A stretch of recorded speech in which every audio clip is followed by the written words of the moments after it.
Hello, welcome to Fresh Face One Shots. My name is Joey. And I'm Jacob. And today we are back with DCKO, the current DC Comics event. It is all fight month here in December, and we're here today with one of the one shots from DCKO with Superman versus Captain Atom. My first note I really want to bring up, and I know it's not him, and I mean this in the most complimentary way possible. What is with this Frank Miller ass cover? Oh, that's a very good question. I like the cover, to be fair. This reminds me of some good Frank Miller, and I really like this. It does. You know what? I think it's literally the proportions and how thick the inks are. Like we have both characters really, really outlined. Yeah, and it might be the colors. Jorge Corona and Sarah Stern, it looks like. Just a really cool cover. I'm a big fan of this. But also, before we get too deep into it, we should say we are not covering every tie-in. No, sir. We are covering this because it's relevant to our Superman readings. It's by Joshua Williamson. And we'll be covering some of the other fights by nature of just also covering like Superman, because I know the next Superman issue is Lex versus Etrigan, I think. So we'll be covering some of the fights. We won't be doing all the one shots, and we certainly won't be doing all the tie-ins to other titles that are some of the individual tournament fights. But this one seems especially relevant to the things we're covering, and so we're covering. I might try to get us to do Red Hood and Joker, but I don't think that's going to happen just because of timing. Yeah, but we'll see. You never know. All that is to say, I enjoyed this issue. I really did. I like what Williamson is doing here. I mean, it's by Joshua Williamson, so it does, it feels very much in line with what I really like about Superman right now from the current DC publishing landscape.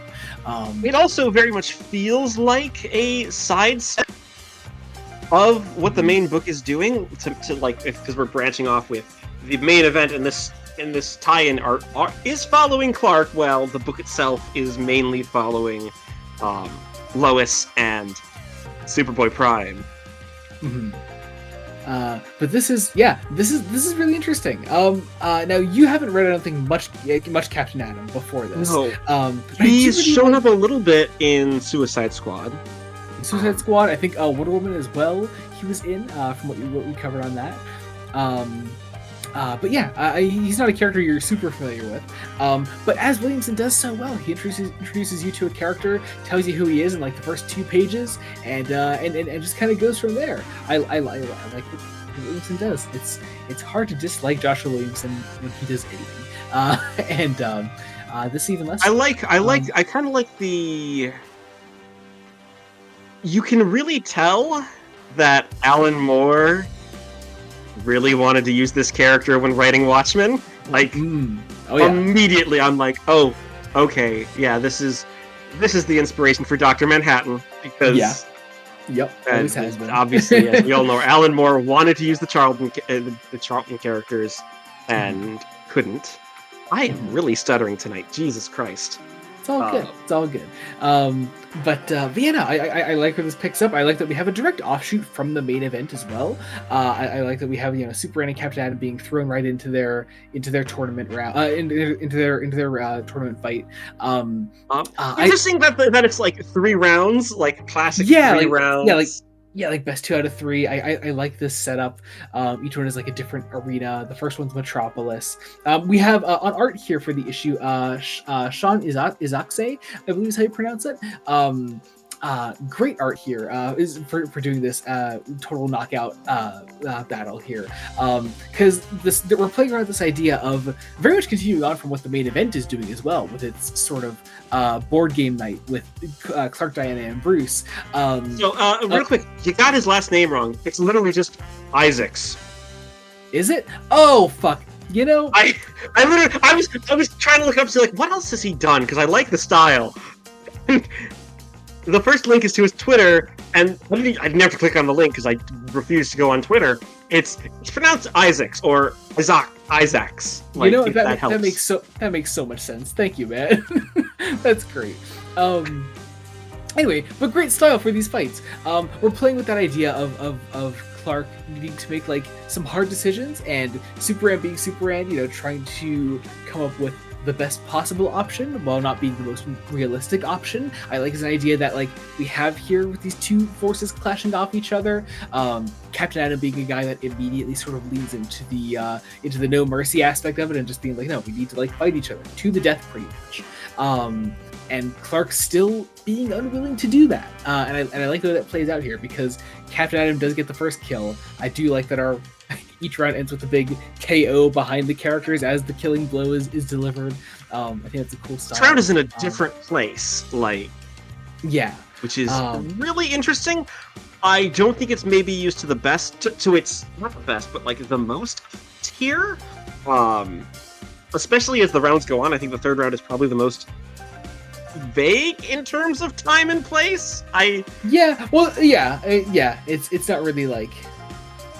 I get that, but it's also kind of playing around with, I think, some it is. of the, I mean, it's part of this is also because the impetus to this event is Scott Snyder and Joshua Williamson really love a good tournament arc, and with that, they really love fighting video games. Yeah. And so we literally with fighting video games, you get to choose your battlefield. You choose the battlefield, and we get a character selection screen for Superman and Captain Atom as they choose which versions of themselves they want to fight each other. I love Superman Prime from the 853rd century. And we also, though that does mean Joshua Williamson has to remind us that Armageddon 2001 exists. Where Captain Atom went evil went evil, despite earlier in the event, it being spelled out, the twist villain cannot be Captain Atom, which I find hilarious. It's amazing. Superman gets the second kill. We go into our third one. I like the way that like Captain Atom loses is by trying to overpower himself too much in this fight, by trying to choose every form possible, that being his sort of like ultimate downfall. We're once again doing that like sort of Superboy Prime thing that Williamson is doing a lot in the main run of Superman, by like breaking the fourth wall here, these panels shifting apart, them using the panels to fight each other. It's all kinds of fun. It's a great time. And Superman being this sort of Captain Atom version of himself in the end, and getting the final victory.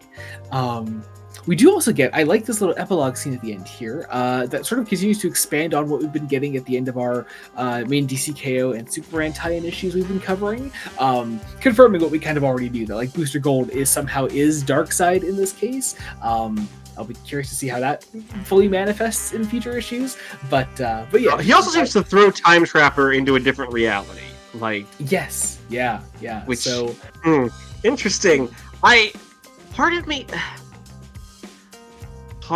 of me is wondering if this is going to also be in this 2-pager is going to be in issue 3. The main event somehow. Yeah, that's possible. Yeah. I'm curious, like, because I think Williamson and Snyder are smart enough to know not to put too many important things behind tie-in issues. But I feel like this 2-pager feels kind of integral. Like, yeah, I mean, to be fair, it is mostly just confirming things we kind of already knew. The Time Trapper bit, though, throwing Time Trapper into a different dimension. Yeah, that's fair. Yeah. I could also maybe see them throwing these last 2 pages at the end of every tie-in issue, perhaps. That's every tie-in of this round. So even if you only read 1 or 2 of the tie-ins, like you'll still get that scene. Perhaps that might be the case. But I guess we'll see. We'll see what happens. I'm trying to see if no, there's nothing in the credits that would indicate that. Yeah. I mean, hey, maybe the different artists redraw the last scene, perhaps, if it does get carried over. Perhaps. But I guess we'll see. Overall, a good issue. I enjoy this. I like seeing this. Honestly, even if we didn't intend on reading and covering every tie-in issue, I'm not sure if I want to read every single one individually anyway. I'm not sure if all of them are worthy of getting their own tie-in issue. I like that they're doing it, and I'm sure it'll make for some fun omnibus editions later down the line. But the Omni for this thing is going to be massive. Like, I mean, yeah, of course it is. But still, a fun time, a good issue. Williamson never ceases to never actually enjoy. Like, yeah, exactly. I'll say this is a good tie-in. It does what a tie-in should do. Mostly, it is good. Yeah. And on that note, be sure to check out other videos on good things that we cover, such as, of course, we cover Superman by Joshua Williamson, but we also cover Wonder Woman by Tom King, Trinity Daughter of Wonder Woman, the spinoff of Wonder Woman that is ending soon. We also cover Batman by Matt Fraction, as well as DCKO. We cover Unbreakable X-Men by Gail Simone, which at the time of this coming out, this is coming out on Sunday. So on Tuesday, our video for our last issue of Unbreakable X-Men will be out, and then we'll be going back to Uncanny X-Men come January. Also check out the main podcast, Fresh Face Comics, where we are covering at the time. Oh god, what are we doing? Tomorrow, our episode on Thor: The Last Days of Midgard comes out, and after that, we're doing. It's already been announced. So New Avengers. I was about to tease it, but I don't need to. So this is the one thing we announced because of end of the year stuff, man. Yeah. But yeah, so our next episode after that will be Avengers Disassembled, and then we'll be getting into a New Avengers by Brian Michael Bendis after that. So all kinds of fun stuff coming up in the main podcast. And if you enjoy all of that, be sure to check out our Patreon, patreon.com/BloodDonut Studios. You get all kinds of fun things there, like early Star Trek reviews, exclusive Star Trek commentaries, Fresh Face extras, and if you're not into any of that, there's a general support tier. It'll get your name down in the description of every video we put out. People will see your name down there, see you're a cool person, they'll want to be a cool person, and they'll join the Patreon. That's how it works. Also check out our link trees down below. You can follow us wherever you want to follow us. All our socials are down there. Be sure to subscribe to the channel, Blood Donut Studios. Any support means the absolute world to us. Until next time, this has been Joey Morgan. Jacob Licklider. Goodbye. Bye.